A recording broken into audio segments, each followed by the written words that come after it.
We are back with round 3 of Free Comic Book Day reviews. Still not done reading them all, but we still got enough to do another video, and I think we'll be able to get away with only 4 of these. Hopefully we won't have to do a 5th, but we'll see what happens. See how far I get today. Alright, glasses set up, got coffee set up, let's get to it. Marvel Voices. These have always been very enjoyable. There's only a couple stories that were kind of in some of the ones from the past, but they do them from a variety of different cultures and just ethnicities and stuff, and just it's really enjoyable seeing these different creators and stuff working on this stuff, characters that we know and love, and seeing what they can do with it. I'll go by the cover names. They just got Nikesh Shula, Tadam Gyadu, Niraj Menon, and many more. So, Marvel's top Latin and Latinx, Latinx, Latix. For some reason, my mouth doesn't want to say it the way my brain's looking at it. Creators and characters come together for unforgettable adventures featuring fan favorites like Spider-Man, Ghost Rider, America Chavez, Reptile, and more. Oh, that was Reptile. Okay. Alright. I was wondering when I read that story. Our first one is Pavitar Brab. I'm sorry, I am not good with these names. Prabhakar. Pavitar? Prabhakar in Bollywood Dance Party. And this goes back to Earth 50101. I didn't know he had 5-digit Earths. I don't remember ever hearing them that long before. This is in Mumbai. And we get to meet a certain fighter character that all he wants to do is dance and make romance. But yeah, you see him having to deal with some stuff happening, or lion gets out and causes a bunch of problems and helps out some people along the way, and just got to get back to that Bollywood dance time. We got Sana Amanat that takes us through the Marvel universe and tells us some things with different culturistic items in it. We get A Time Will Come by Angelique Roche. These are all just written stories, not comic-related style stories and stuff that they give us. You get a lot of different things in here. We got a nice Earth 65 Spider-Gwen storyline in here, where she's basically dealing with the musical life, and along with it, there's some characters that are trying to cause some problems with some friends of hers, and she has to help them out. We get an interview with X-Men writer-artist Wilsk Portacio in here, which is a nice 2-page interview. You get Stark Unlimited Pharmaceuticals, where we got a band of characters that are stealing pharmaceuticals, and we get another different Spider-Man type character in this storyline, and this is one where the Reptile character is part of. I should have known him from the past, but for some reason my brain just didn't click when I read that story. But I know I read something with that Reptile character in the past, but this is a different Reptiles because all these different Earths and different cultures and everything. I got The Stolen Knight, which is a Gambit related story. Not a big fan of Gambit, but his stories are alright, and it's just basically battling away. Has a monstrosity of an issue that he comes across in this one. Character that he's dealt with in the past, apparently. So, yeah, those are a lot of fun. We get a little Wakanda story in here also. Bernenzana, the Golden City, capital of Wakanda. Where you get to see what kind of troubles they're dealing with at the moment, and possibly who we know or who we're going to see that's going to get in a more power position in the future. But we'll see what happens with that storyline. We got Energon Universe 2024 special. And this one is basically Transformer related. A nice little battle with the Transformers and Decepticons. Well, at least our two main heads of the Transformers and Decepticon. And then some things happen where certain beasts are introduced. I don't know if these are going to be like Beast Riders or something. I can't remember what beast it was. I think it was Beast Riders that were part of the Transformers universe. Interesting little snake character that's leading the charge and messing around with the Decepticons, telling them you're losing your power, you're losing your place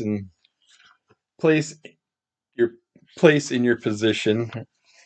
And that's all these newer Transformer stories have been interesting. This looks like this one continues in Void Rivals, which was an interesting run. I checked out the beginning of it. I'm very glad I did. So I hope I can check out more in the future. We also get another story in the back, a second story. I can't remember who this gal is offhand, but she's kind of like a super patriot type character. This goes into the Cobra, or not Cobra, G.I. Joe world. So I don't know. I'm not big on the G.I. Joe characters, but it's a interesting little G.I. Joe story where someone's trying to take over something, and our Joes have to get in there and help everybody out. You also get a synopsis of what's to come in year 2 of the Transformers. So if you have enjoyed any of the new runs, this would be a great one to pick up. If you haven't, this would checked out any of the newer runs of Transformers or G.I. Joe. This would be a good comic to pick up just to get you introduced to everything to see if you like it. I personally don't care for either. I watched it out of when I was younger, when I was a kid, but nowadays I don't care. I did enjoy that Void Rivals, though, just for a different twist and concept. But it's the basic same story that everything is, where you got two factions, you're basically the same, but yet you're fighting each other, and you just can't work out things together. Into those. I'm bored with that storyline. We gotta come up with new storyline. That's why I've been jumping into the manga. It's so much more interesting how they're more for us living and getting together than destroying each other. It's like, but the Americans, we can't figure that out. No, we gotta destroy everything. Gotta be better than everybody else. This world will never get along. This is Pokemon Adventures Ruby and Sapphire, Ruby Omega, Sapphire Alpha, by Hidenori Husaka and Satoshi Yamamoto. And we also get a Splatoon 3 story by Sankichi Hinodaya. But these are manga related and black and white.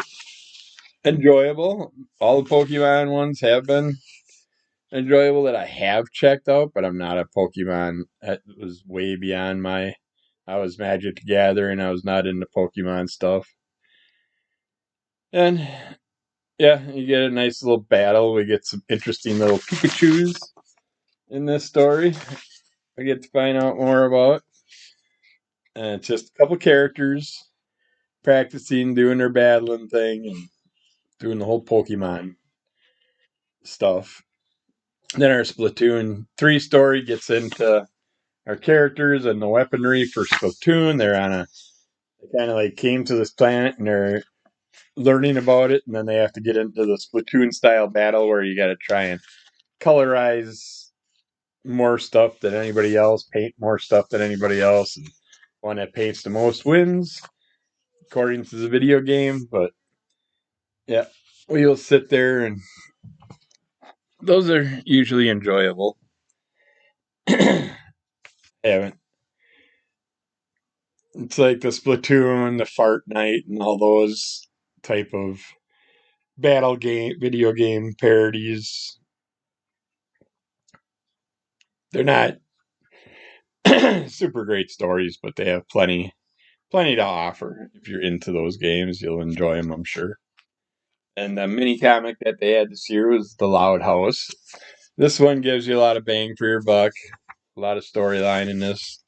This one and our characters are just going back and forth, just goofing off. You're getting a bunch of different little storylines where one's like making a movie and they're setting up all the stuff to make a movie and trying to work together. One has one idea, one's got another idea. You get a Nightmare on Franklin Street story where a family plays a trick on one of the children, and we end up seeing a bunch of vampires appear in that storyline. We got a convention confusion where they have the girls go to a con to try and get some autographs, and everybody's already done for the day, so they don't get what they want, and the ones they do find are outrageously asking for way too much money for their signings and stuff, so the girls are bummed out they couldn't get what they wanted, but they do end up getting something in the end, but something still goes awry and causes problems with it. Got a man with a meal plan. Someone's really hungry and they're trying to get something to eat, but in order to deal with everything, they end up coming across this like Dungeons and Dragons style gameplay, and while they're doing it, one character just has major problems with constantly rolling snake eyes, and it just it was fun. And then you also get some texting stuff in the back. I don't really like the texting thing, the new age texting storylines. Uh, they kind of annoy me reading text. I don't like reading my own text more or less anybody else's. Yeah, that one was all right. Good young adult style book to pick up. The World of James Tynion the Fourth. Oh, battery is dying. I guess I better plug me in so you don't get cut off again. The Worlds of James Tynion the Fourth by Werther Dell'Edera, Michael Dialynis, and Eric Donovan. We get a Something is Killing the Children teaser, a mimetic teaser, and the Woods teaser. I was very pulled in by all these stories. I haven't started reading Something is Killing the Children storyline, but you basically have a kid that's in trouble dealing with the authorities because other kids ended up dying or disappearing, and they're putting the blame on him, and he's got to try and work his way out of it. The mimetic story is I can't really remember what happened with that one. Kind of like one of those worlds where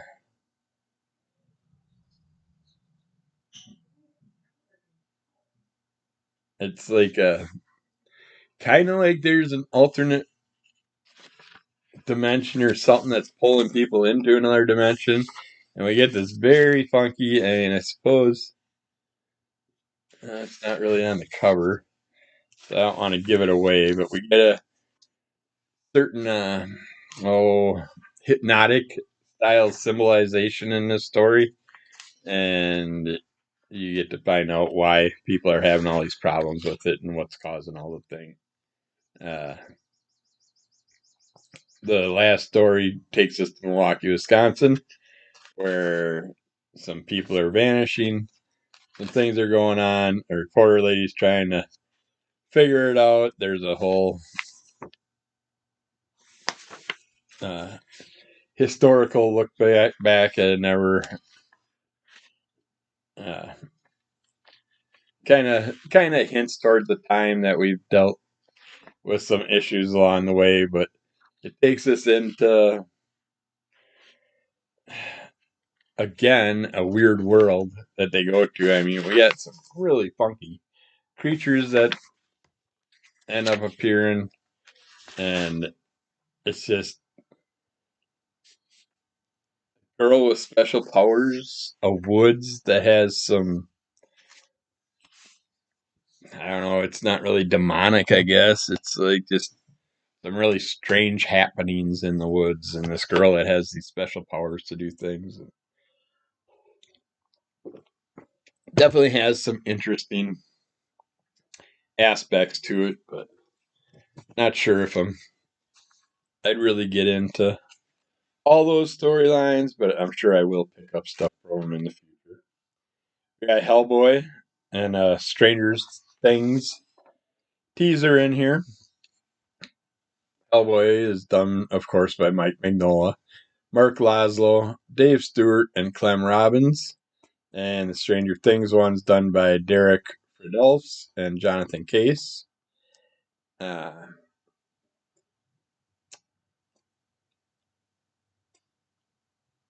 There's just a nice little posting for people that go out for free comic book day and stuff. Hellboy goes to a fortune teller. The fortune teller is obsessed with Hellboy, wants him to allow her to do something to him. He wants something done, and she wants something done. So in exchange for what he wants, she's going to give him what he wants, as long as he gives her what she wants. And what she wants is to know tons more about Hellboy than she should. She finds out that Hellboy is not going down the path that he was born for. And she gets on him about that and says, you have to know, or you want to know. And she tries to force the imagery and the reasons of what he was supposed to do and how he was supposed to end up being.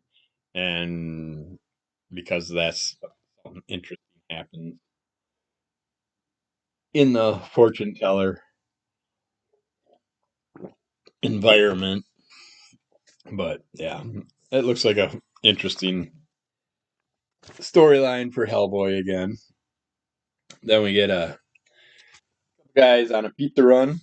They gotta take pizza to a faraway place, and in order to get there, while they're driving, they go across some stories. They end up just about hitting a fox on the way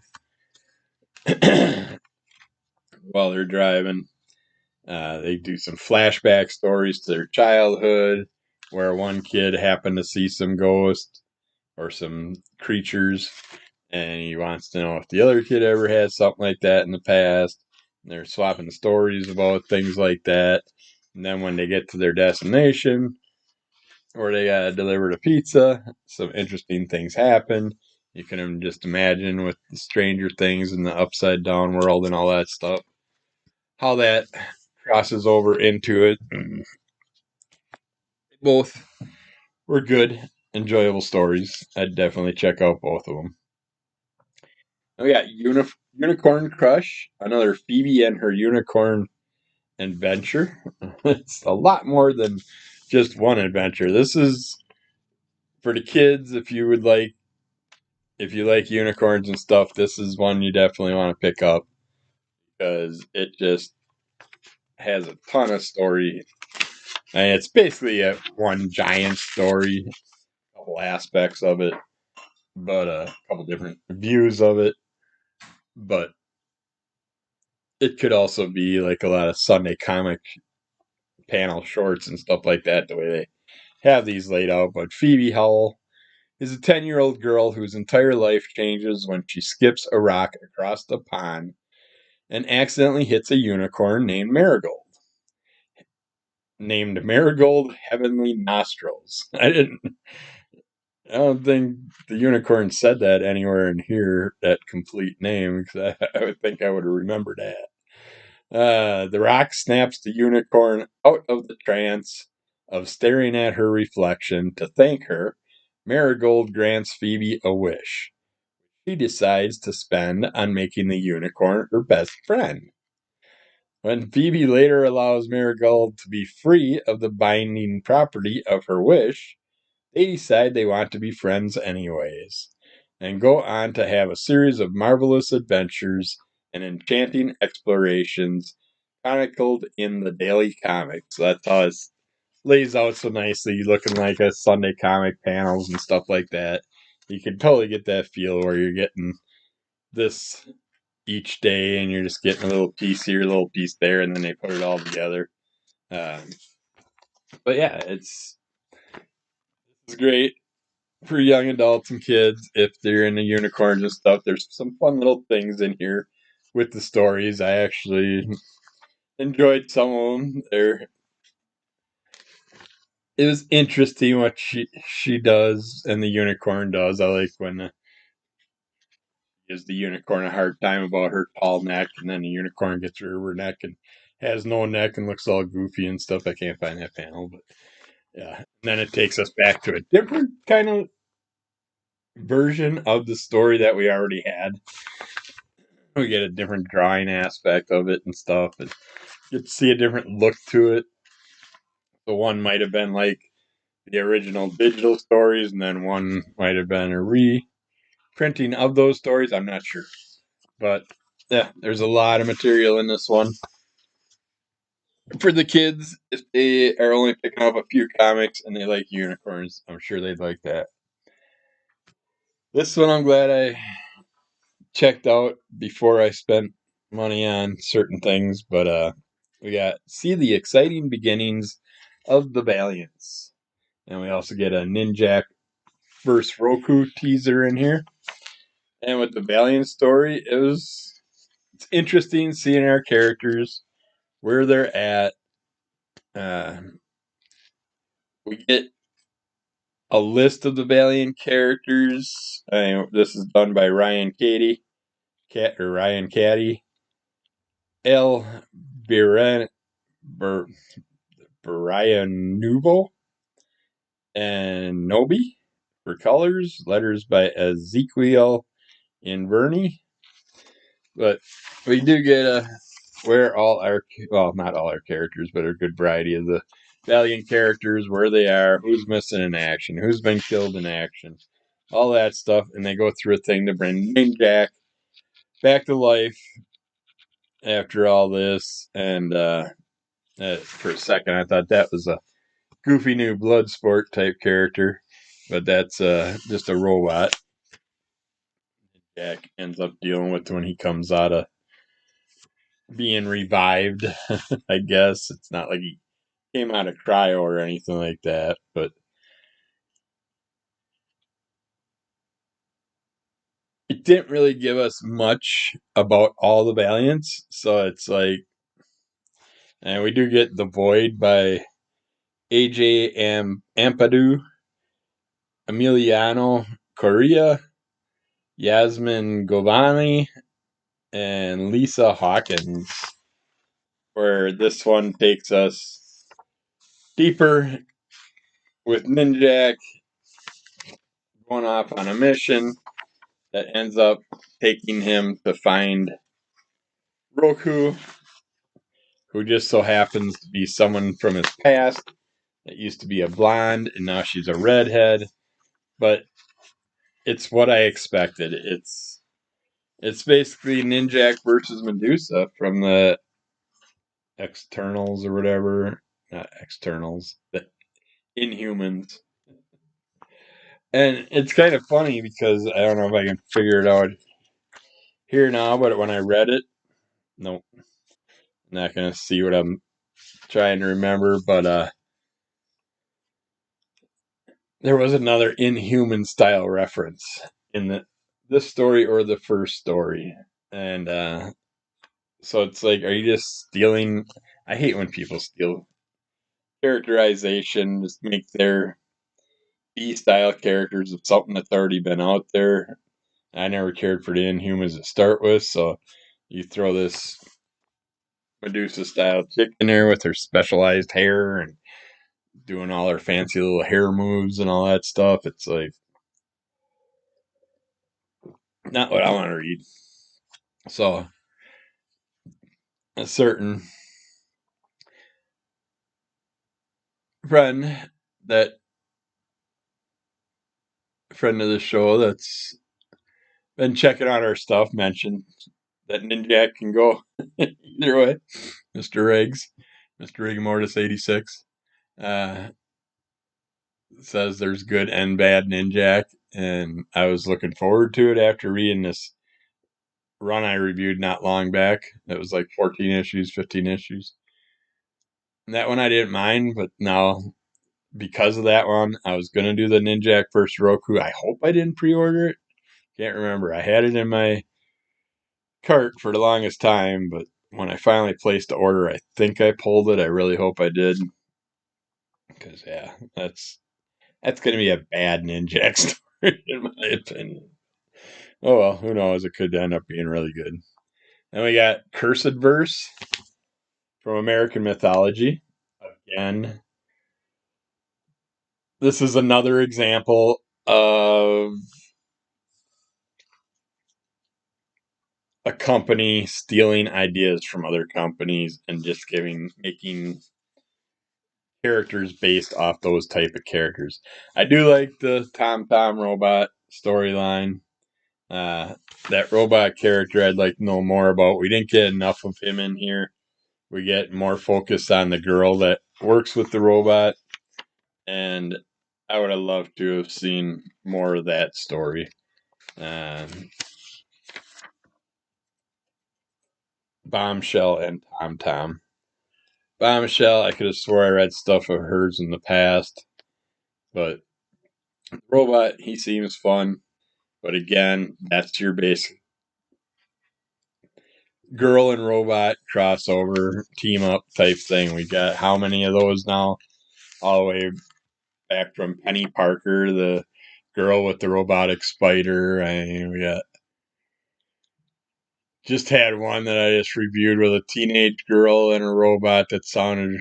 I didn't review it. It was in the previews, and I said it looked interesting when I read of it, and wouldn't mind checking that one out. But it's like there's so many kid or adults teaming up with a robot type storylines. I just can't think of them all right now. But and even the Transformers have that concept. And then they get into this newsreel type section where we get some actually really fun sports related stuff, society oddities, news from around Europe. And of course, you got to go into the Hitler era because this is all around that phase with these old characters. We get this Cemetorian character, which is basically a John Constantine style character. We get the Rocketeer style character, and he's dealing with the dead rising from the cemetery and a couple people trying to grave rob it, and he deals with it. Or Night Terror character, which basically a Liesel Van Helsing style feel to it. It just so many of these. I mean, you got the Black Bat, which is a gritty crime fighter who delivers justice at the end of Blazing Barrels. I mean, it's basically Batman with weapons that Batman wouldn't use and willing to kill people.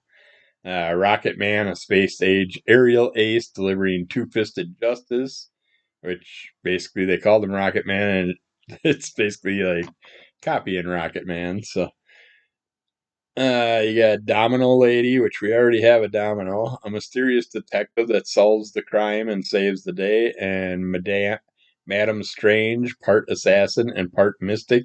She straddles two worlds with her mysterious ways.